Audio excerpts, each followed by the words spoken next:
안녕하세요. 저는 30대 후반의 아이를 키우고 있는 워킹맘입니다. 이곳 이야기를 듣고 있다 보면 나쁜 가족들만큼이나 좋은 가족분들을 곁에 두신 분들이 많다는 걸 느낍니다.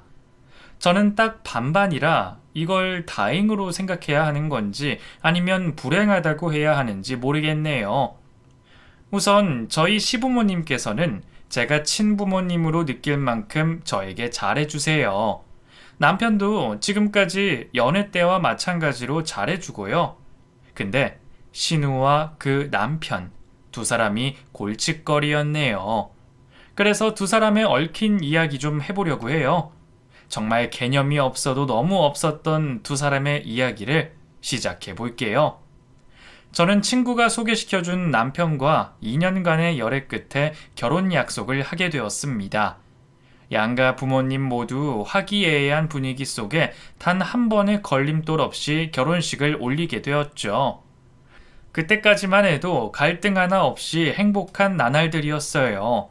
그런데 결혼식 당일 그 사람을 마주치게 되었죠. 식을 마치고 남편과 함께 식사를 하고 계신 하객분들에게 감사의 인사를 드리고 있었는데 남편의 누나를 처음으로 맞닥뜨린 거예요.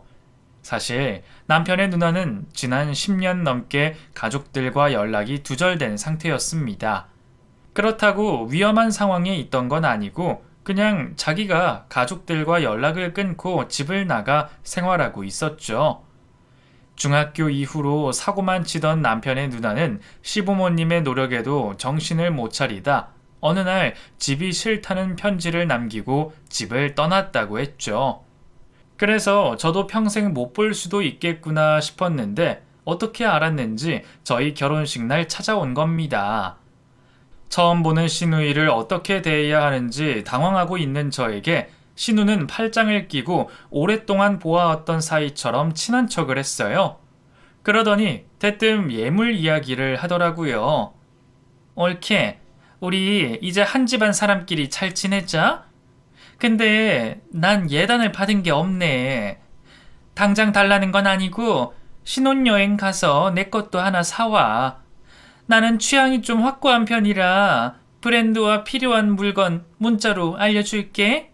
남편과 시부모님께서 시누이를 말려 어떤 대답을 해야 할지 모르는 그 상황을 모면할 수 있었어요.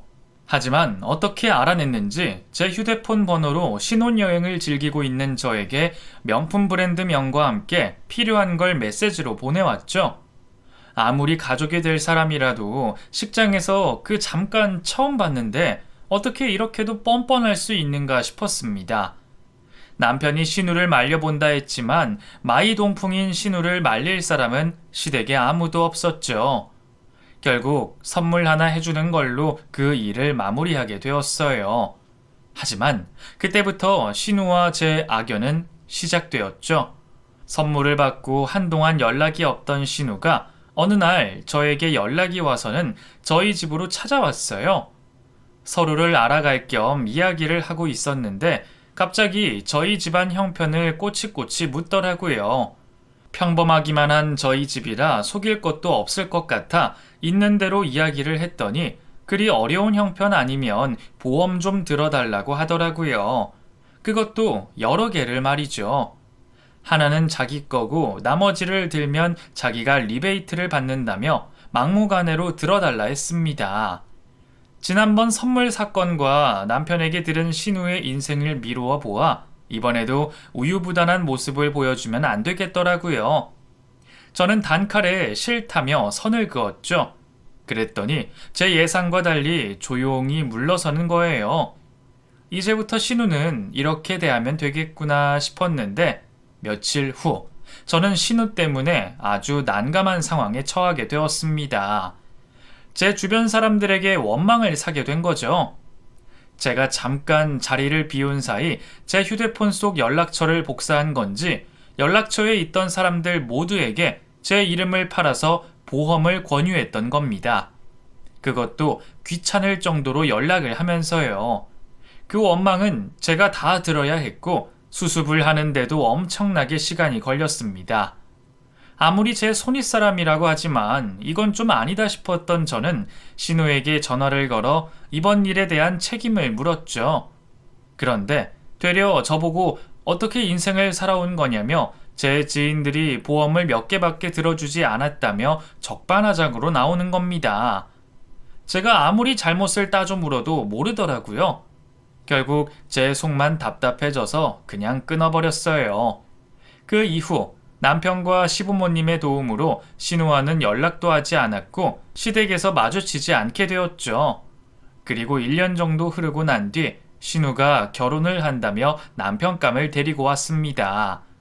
이제껏 신우를 피해왔던 저도 집안 경사에 참석을 하게 되었죠.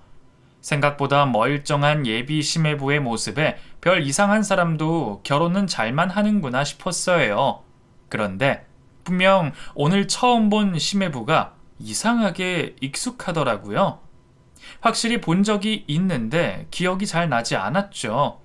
그러다 식사 이후 부엌에서 어머님과 함께 과일과 차를 준비하던 중에 누구인지 기억이 났습니다. 제 기준에는 망나니 신우보다 더 개망나니인 사람이었어요. 예전에 제가 중고거래를 하다 사기를 당해 신고를 한 적이 있었는데 그때 저에게 사기를 친 놈이었죠.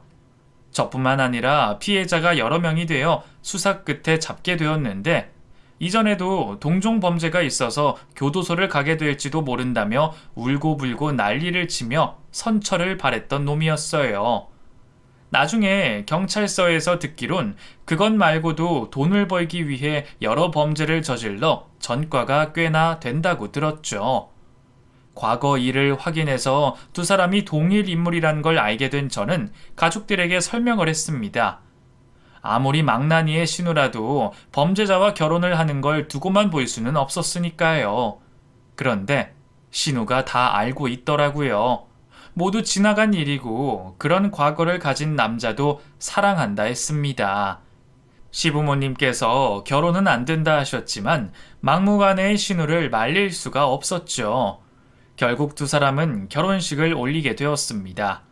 하지만 우리 가족들의 우려와 같이 결혼을 하고 난 뒤에 문제가 생겼죠. 아무리 자기들 살 길이 중요하다고 하지만 가족들에게 강매를 하면서 자기들 생계를 이어갔거든요. 사고 이력이 있는 그리고 침수가 되었던 중고차, 다단계 물건 등등 기본적인 물건의 기능도 못하는 것들을 가족들에게 강매하듯이 팔아 자기들 지갑을 채워 넣었어요. 저희는 안 사겠다고 할 수 있었지만 시부모님께서는 자신들이 낳은 자식이라는 이유로 쓰지도 않는 것들을 두 사람을 위해 사주시고는 했죠. 결국 쓰레기를 사는 것과 다름이 없었지만 두 분께서는 자식이라는 이유로 그걸 다 알고 속아주신 거예요. 그렇게 두 사람에 대한 일을 제외하고는 평범하고 조용한 일상을 보내고 있었습니다. 그러던 어느 날 정말 중요한 이야기를 하겠다며 시부모님 댁에 저희를 불렀죠. 생전 처음 보는 진지한 모습에 무슨 일인가 싶었는데 저희 보고 투자를 해달라고 하는 겁니다. 그것도 가상화폐 코인에 대한 투자를 말이죠. 그때는 지금처럼 가상화폐가 대중적이지 않아서 애들 장난 정도로 취급받던 때였어요. 거기다 투자 얘기를 하는 사람이 두 사람이다 보니 신뢰가 하나도 가지 않았습니다. 원래 늘 하던 것처럼 무슨 헛소리를 저렇게 거창하게 하나 싶었죠. 푼돈은 돈이 안 된다며 거액을 바라기에 시부모님과 저희 모두 듣는 둥 마는 둥 하면서 그 자리를 마치게 되었습니다. 설령 두 사람이 믿을 만한 사람이고 투자 정보가 확실하다고 해도 저희에게 그런 걸 신경 쓸 여유가 없었어요. 당시 살고 있던 집 전세 계약이 만료되는 것과 동시에 남편 근무지가 저와 같은 곳으로 옮기게 되면서 이사할 집을 알아보러 다니느라 정신이 없었거든요. 두 사람 다 근무지도 같고 이동이 없을 것 같아 가진 돈으로 자가를 구할 생각이었죠. 아이도 가질 생각이 있어서 2년 뒤에 어떻게 될지 모르는 전세보다는 무리를 하더라도 자가가 낫겠다 싶었습니다. 그런 이유로 정신없이 지내던 저희에게 신우가 다시 한번 연락이 왔어요. 옳게 엄마한테 들었는데 집 구하고 있다면서? 그것도 우리 사는 지역으로. 네, 남편도 그쪽으로 근무지가 발령 나서요. 어쩌다 보니 형님과 동네 주민이 되겠네요. 집은 받은 게 있고? 아니요. 어디 단지는 마음에 드는데 평수가 괜찮으면 또 다른 게 걸리고 딱 마음에 드는 물건은 없어서 저희도 걱정이에요. 그래? 그러면 우리 집은 어때? 안 그래도 우리가 돈이 급해서 집을 내놨거든. 저번에 말한 거 있지? 코인.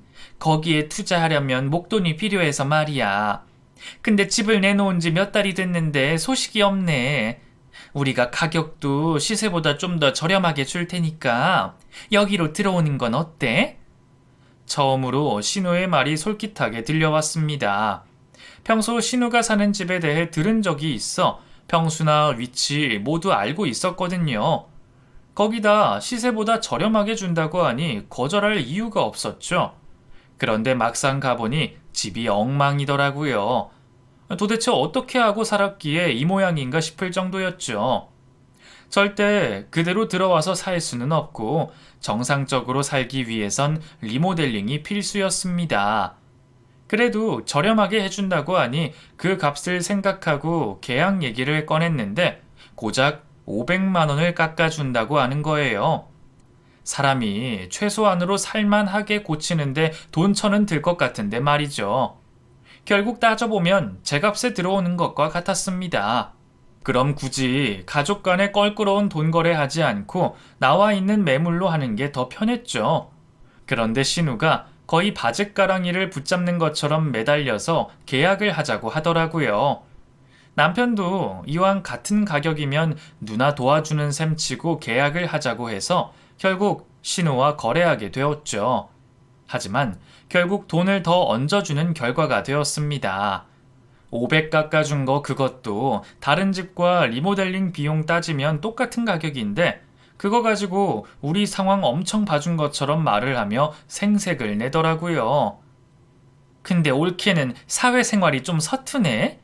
회사에서도 그런 말 종종 듣지? 네? 그게 무슨... 내가 돈 500이나 싸게 줬는데 그러면 작은 성이라도 보여야 하는 거 아니야? 노골적으로 선물을 해달라는 말이었어요. 남편이 더는 말이 나오지 않도록 적당한 가격선에서 선물을 해줬습니다. 그래서 이것저것 다 따지니 같은 아파트 평수집보다 더 준 셈이 되었죠. 뭐 어찌됐든 이미 벌어진 일이니 빨리 잊어버리기로 했습니다.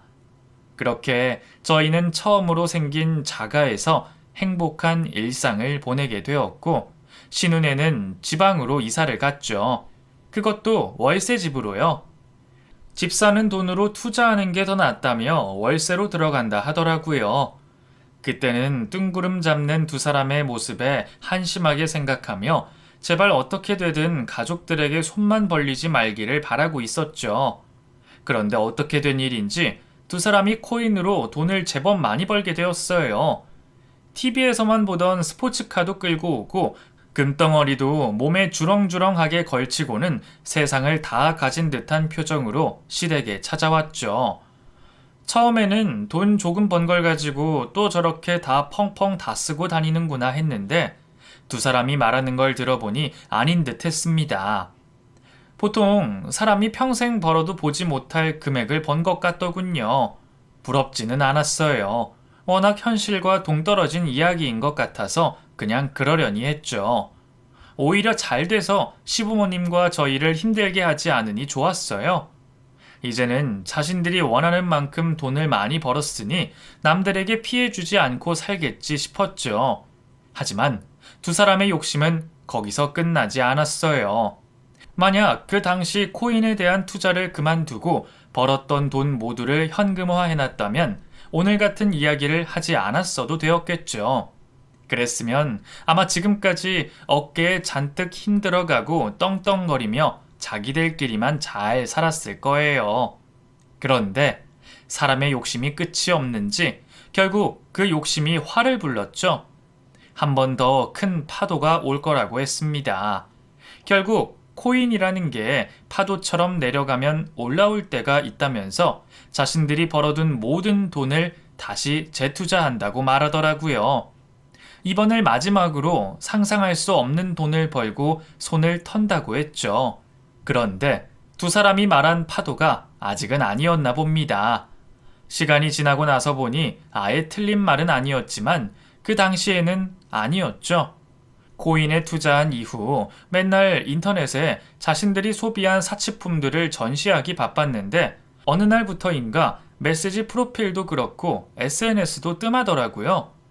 그런 걸 일일이 신경 쓰면서 살 수는 없으니까 저도 두 사람의 상황이 궁금하긴 했지만 대수롭지 않게 여기고 제 삶을 살고 있었죠. 근데 상황이 좋지 않았나 봐요. 시부모님을 만나러 간 날 시댁에서 돈을 빌리려는 신우와 시매부를 보게 되었거든요. 아빠, 다음 달까지 해결해야 하는 돈이 있어서 그래. 이번을 마지막으로 더는 돈 빌려달라는 말 하지 않을게. 이제 이 사람도 다시 일하러 갈 거야. 당장 그 큰 돈을 해결할 수 없어서 그러니까 이번만 해결해줘. 그러니까 왜 쓸데없이 욕심을 부려서 일을 만들어?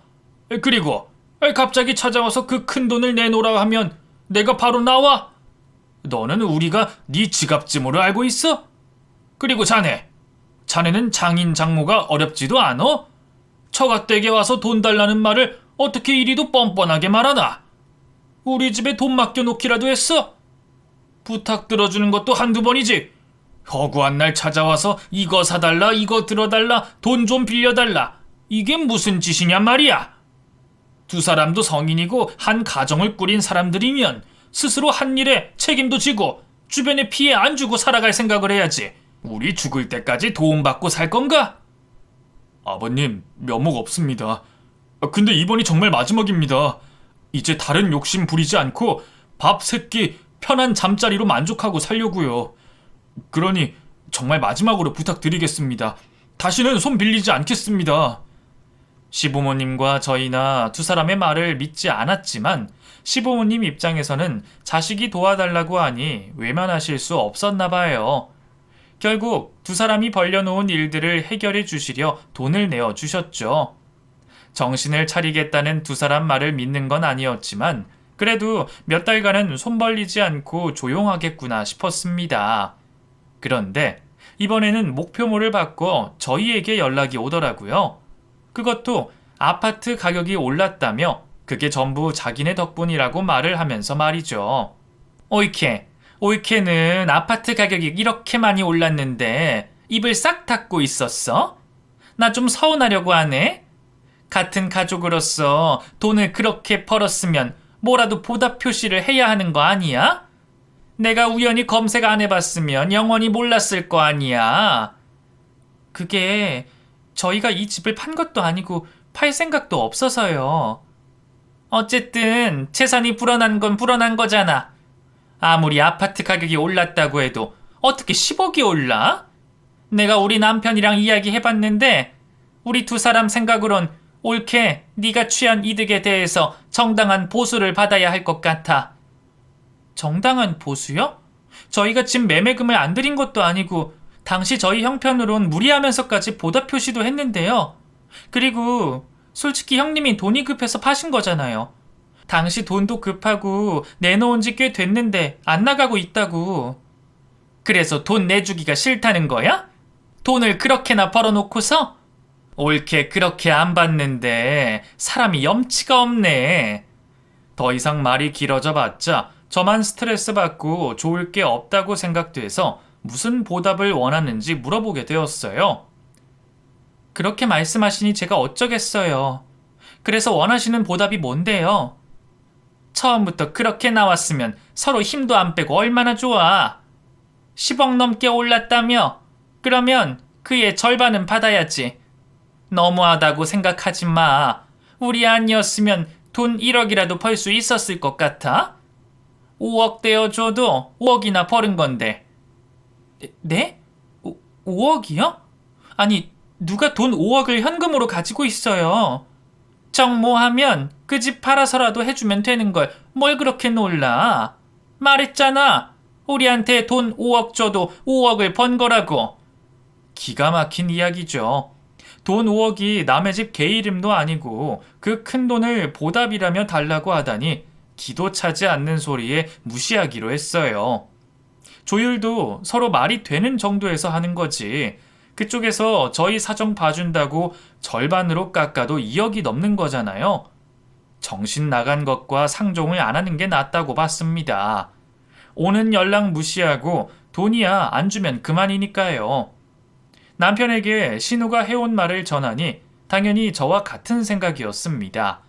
당장 신우와 심해부에게 사고가 나서 도와달라는 연락이 와도 받지 말라고 신신당부를 하더군요.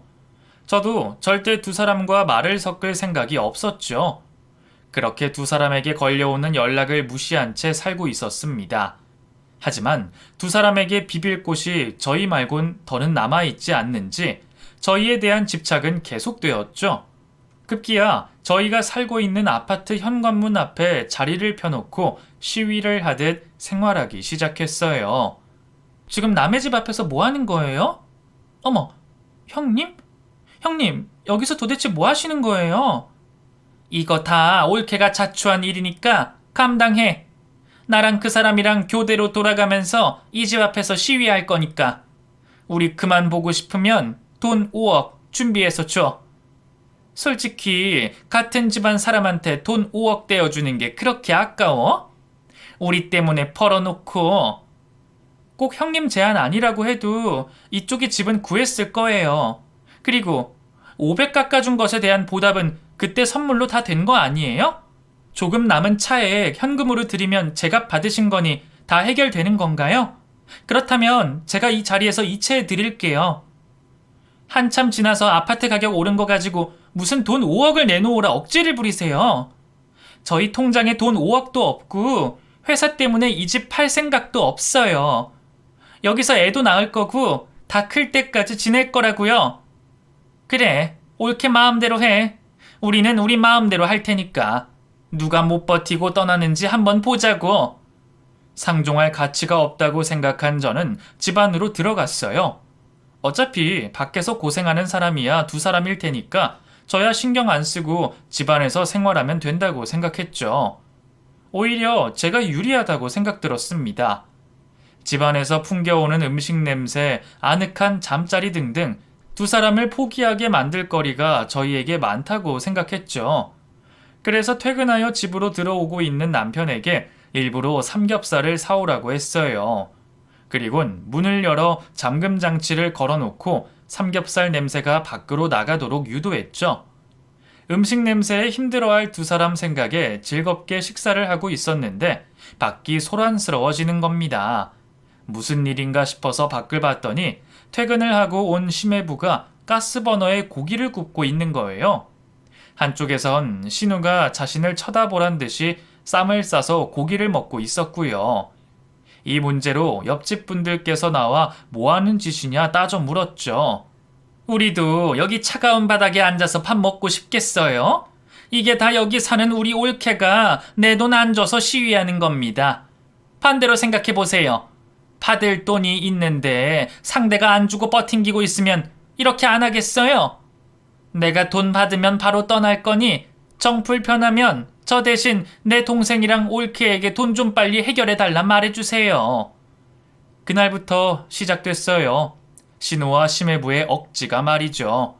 우리 집 문 앞에 살림을 차리기 시작한 두 사람은 아파트 이웃 주민들에게 피해를 주면서까지 생활했고 나중에는 급기야 저를 돈 떼어 먹은 파렴치한 년으로 몰아가는 피켓까지 들고 동 입구에서 시위를 벌였죠. 경찰도 불러보고 힘을 써서 끌어내봤지만 잠시뿐이었습니다. 끌려나갔다 돌아오는 걸 반복할 뿐이었죠. 나중에는 우리 집 현관 앞에 있다는 것만으로도 스트레스가 되어 불안에 떨 정도였어요.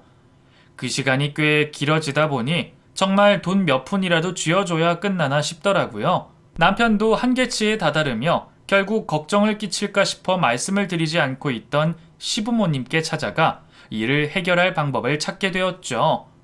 이제껏 있었던 일을 시부모님께 하나도 빠짐없이 말씀드렸더니 아버님께서 결의에 찬 목소리로 나지막이 말씀하셨어요. 이제 더는 안 되겠다. 더 놔두다간 썩은 나뭇가지 하나가 나무 전체를 썩게 만들겠어. 일이 어떻게 되든 다음번에는 이런 일이 일어나지 않게 우리가 해결하마. 너희는 신경 쓰지 말고 한 일주일 뒤에 내가 해결해 주겠다고 희경이에게 말해놔라.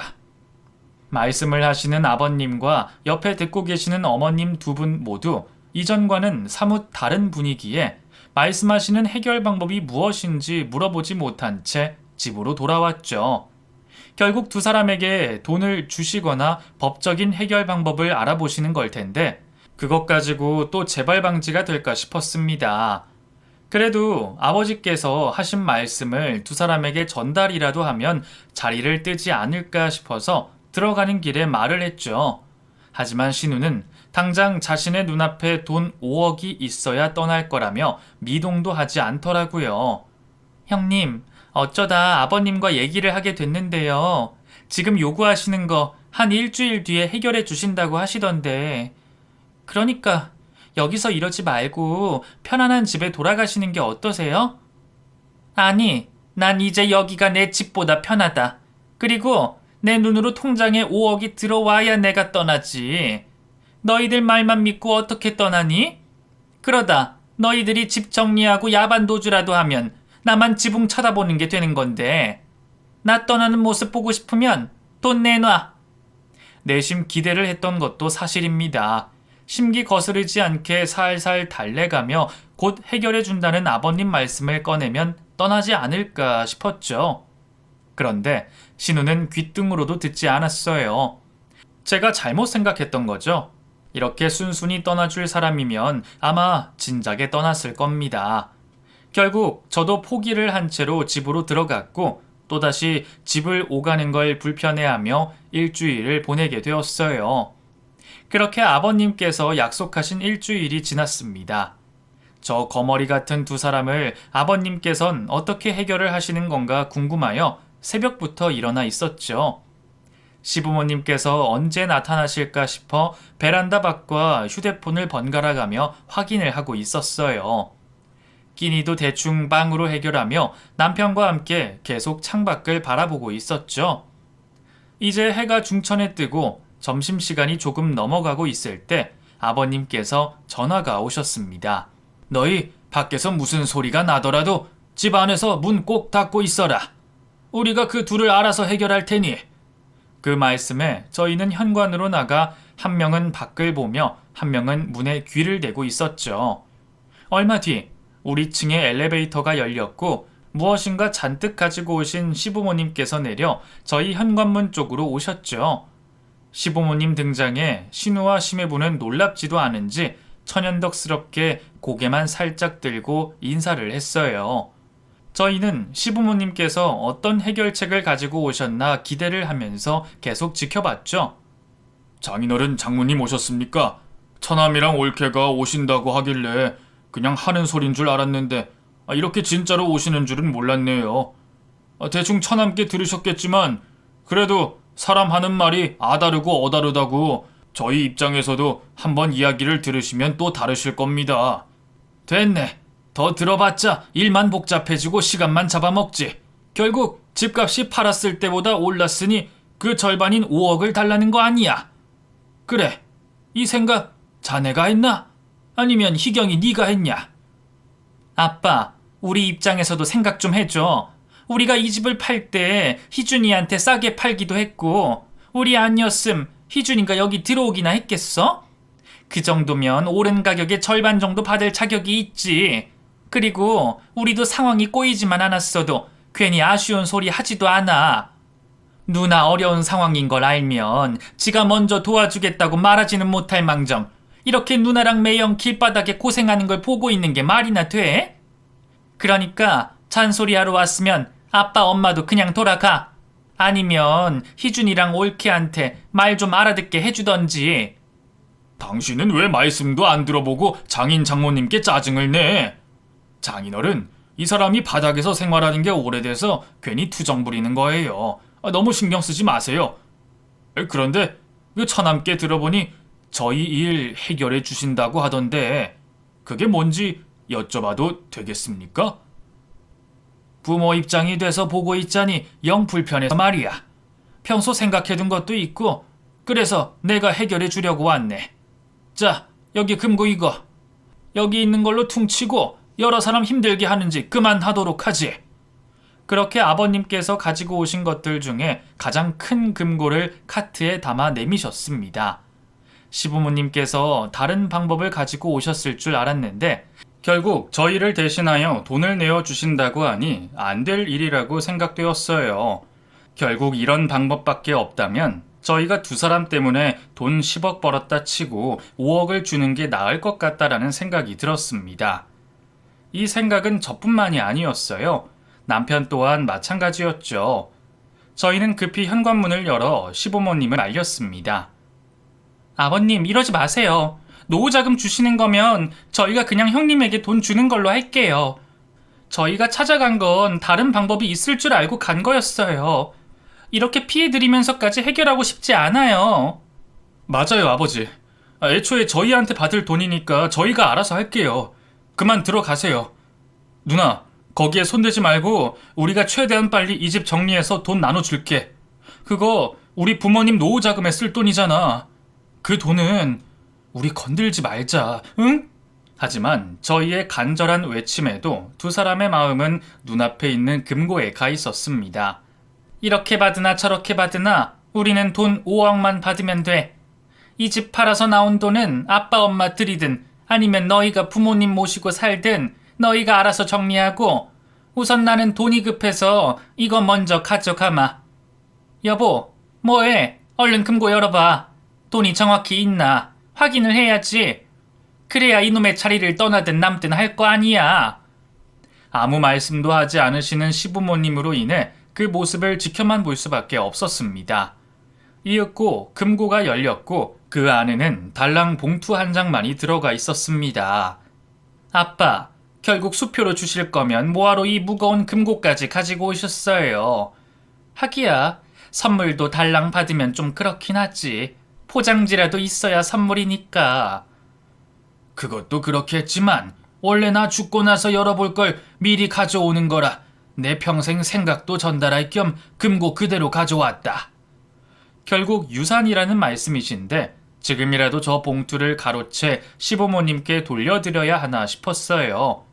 어떻게 해야 하나 생각을 막 하고 있는 그때 봉투를 열어본 신우가 그 자리에서 졸도를 하듯 바닥에 주저앉고 말았습니다.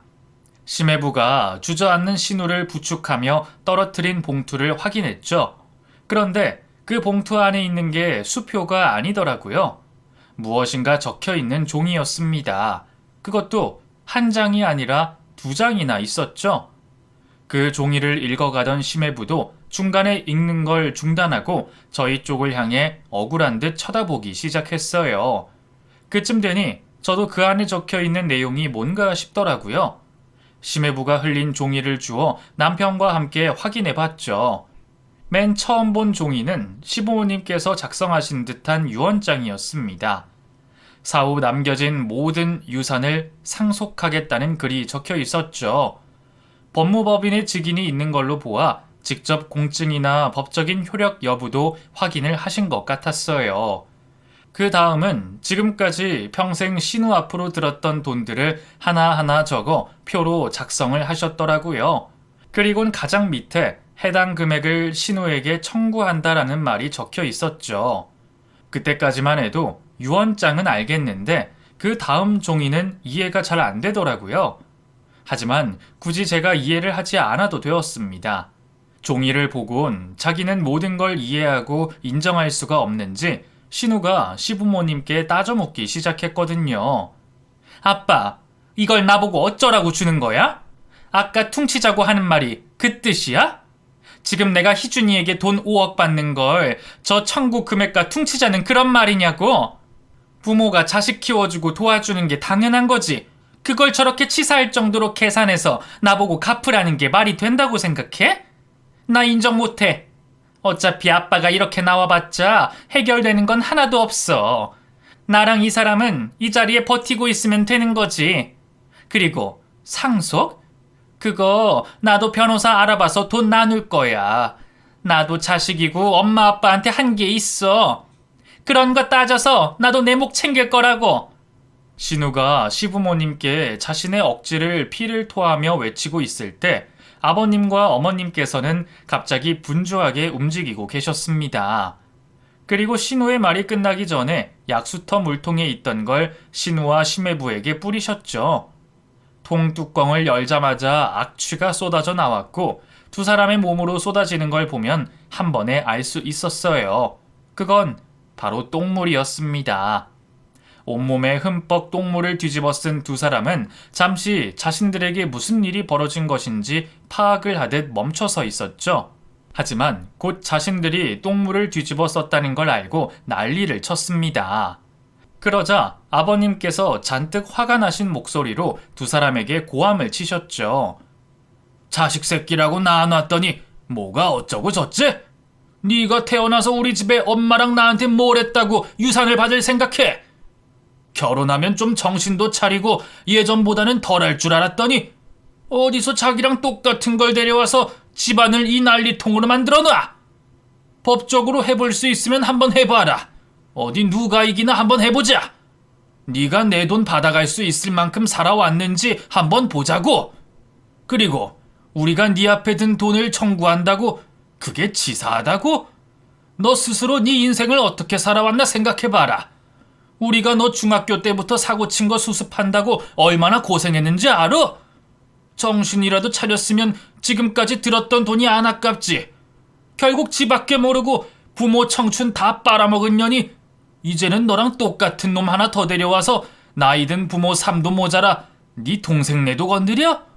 내가 아무 죄 없는 우리 희준이와 며느리 원미까지 건드는 꼴은 절대 못 본다.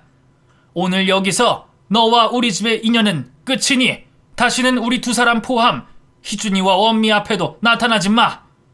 그리고 종이에 적혀있는 것처럼 유산은 물론이고 그 어떤 돈도 우리 가족에게 뜯어갈 수 없으니 그냥 빈손으로 떠나라. 내 말을 무시하고 한 번이라도 더 우리 앞에 나타나면 또 똑같이 똥물을 뒤집어 쓰게 해줄 테니까 똥물 맛이 그리우면 와 보던지. 아버님께서 강한 어조로 경고를 하셨지만 두 사람은 똥물을 뒤집어 쓴 것과 돈을 받을 수 없다는 것에 열을 냈어요. 급기야 똥물을 뒤집어 쓴 채로 아버님과 어머님 멱살을 잡고 패륜짓을 벌이려고 했죠. 상황이 심각해진 걸 알고 저도 두 사람을 말리려 뛰어드는 순간 옆에서 이야기를 듣고만 있던 남편이 쏜살같이 뛰어 두 사람을 잡았습니다. 그리곤 차례대로 한 명씩 팔을 잡고 들어 올려 바닥에 내리 꽂았죠. 이것들이 하다 못해 이제는 부모님께 손까지 대? 야, 너희가 그러고도 인간이야? 잘못했다고 싹싹 빌지는 못할 망정 폭력을 쓰려고 한다고? 내가 지금까지는 그래도 내 누나와 결혼한 매형이니까 참았는데 이제는 도저히 안 되겠다. 너희가 먼저 선을 넘은 거야. 그러니 이제 나도 너희들 남남으로 생각하고 상대해 줄게. 남편은 부모님께 폭력을 휘두르려 했던 두 사람을 용서할 수 없는지 두 주먹을 이용해 두 사람을 패기 시작했죠. 남편을 말려보려고 했지만 남편의 처음 보는 모습에 무섭기도 했고 두 사람이 맞는 모습을 봐야 제 속도 풀릴 것 같아 대충 말리는 척만 했어요. 시부모님께서도 정신 못 차리는 두 사람에게 매가 약인 걸 아시는지 남편의 행동을 지켜만 보셨죠. 한참 동안 남편의 교육이 이어졌고 쉽게 끝이 날 것 같지 않자 아버님께서 남편에게 그만하라며 말씀을 하셨어요. 그제서야 남편에게 가려져 있던 두 사람의 얼굴이 보였죠. 눈탱이 밤탱이에 얼굴은 이리저리 부어올라 얼굴을 제대로 알아볼 수 없었습니다. 남편이 또다시 흥분할까 싶어 저는 두 사람 교육시키며 묻은 오물을 씻어내라며 집으로 돌려보냈죠. 그런데 남편이 없어지니 무서운 게 없어졌는지 두 사람은 우리만 보기 아까운 얼굴꼴로 경찰에 신고를 하겠다고 큰 소리를 치더군요. 어이가 없어 경찰 부르자고 맞불을 놓으려고 했는데 뒤에서 다른 목소리가 튀어나오는 겁니다. 우리가 그쪽이 먼저 때렸다고 하면 그쪽도 쌍방이에요. 여기 있는 사람들 중에 당신들 편 들어줄 사람 있을 것 같아? 낯선 목소리에 화들짝 놀라 뒤를 바라봤더니 아파트 주민분들이 여러 명 나와 지켜보시고 있더라고요. 세댁, 겁먹지 마. 우리가 저 인간들이 우리 집 앞에서 행패 부린 거, 새댁 시부모님께 폭력 쓴 거 다 봤어. 경찰이 와도 저 인간들이 먼저 새댁 남편 때렸다고 말해줄게. 안 그래도 우리 아파트 문제거리들이었잖아. 이 난리를 부렸는데 사람들이 몰리는 건 당연하겠지만 조금 부끄럽더라고요. 그래도 하나같이 저희 편을 들어주겠다고 말씀들 하시니 감사했고 부끄러움을 뒤로 한 채 두 사람에게 저도 한마디 했습니다. 여기 계신 분들 모두 두 사람 편이 아닌데 말 맞다나 할 수 있으면 해봐요. 전과 있고 경찰 신고로 여러 번 받은 당신들이 문제로 보일지 우리 남편이 문제로 보일지 경찰관들에게 맡겨보자고요. 그리고 우리 남편은 합의 안 해도 초범에 정상 참작돼서 문제 없이 풀려나겠지만 그쪽은 전과 때문에 괜히 문제만 생기지 않겠어요? 정 원하면 내가 직접 112에 전화해 줄게요. 똥물 먹은 휴대폰이 전화는 되겠어요? 그제서야 두 사람은 자신들을 둘러싸고 있는 사람들의 눈빛을 보았나 봅니다. 경찰에게 사실대로 말하든 거짓으로 말하든 자신들이 불리할 것을 눈치챈 두 사람은 결국 씩씩거리면서 엘리베이터를 타고 아파트를 나갔죠. 두 사람이 내려가는 걸 보니 그제서야 긴장이 풀려 자리에 주저앉고 말았어요. 이렇게까지 했는데 두 사람이 또 깽판을 치면 어떡하나 싶어 계속 긴장을 하고 있었거든요. 뒤에 계신 주민분들 중 한 명이 박수를 치시면서 고생했다고 잘됐다고 말씀을 하시며 주변 분들도 동참하게 되자 부끄러운 얼굴도 새빨갛게 붉어지기 시작했습니다. 그래도 이제 정말 두 사람을 안 볼 수 있다고 생각되니 마음도 편해지고 기분도 좋았죠. 주민분들에게 감사하다 인사를 올리며 최대한 빨리 이 난리통을 치우겠다고 말씀드렸어요. 이후 여러 번 반복해서 똥물을 치우는 고생을 하게 되었지만 콧노래를 부르며 할 수 있었습니다. 어떻게 보면 이 똥물로 우리 가족 인생의 가장 큰 똥덩어리인 신우와 그녀의 남편을 완전히 처리할 수 있었으니까요. 이후 두 사람은 아직까지 저희에게도 시부모님께도 연락이 오지 않고 있어요. 두 사람이 없으니 이제서야 시댁과 우리 집 모두 인상 한번 찌푸리는 일 없게 되었고요. 앞으로도 지금처럼만 두 사람의 방해 없이 행복하게 지냈으면 합니다. 만약 우리들 앞에 다시 나타난다면 이번 일을 계기로 삼아 더는 말로 해결하지 않고 본때를 보여줘야 한다는 걸 알았으니 그때는 또 이곳에 사연을 보낼 만한 일을 두 사람에게 보여줘야 하겠죠. 벌써 제 이야기를 다 했네요. 생각해보면 시댁과 저희가 두 사람에게 시달린 걸 군데군데 빼먹은 것 같기도 한데 이야기가 계속 길어지기 전에 이쯤에서 마치도록 하겠습니다. 추워지는 날씨에 항상 건강관리 유의하시면서 얼마 남지 않은 한 해 바라셨던 것들 다 이루시는 나날들이 되었으면 합니다. 그럼 제 이야기를 들어주셔서 감사합니다.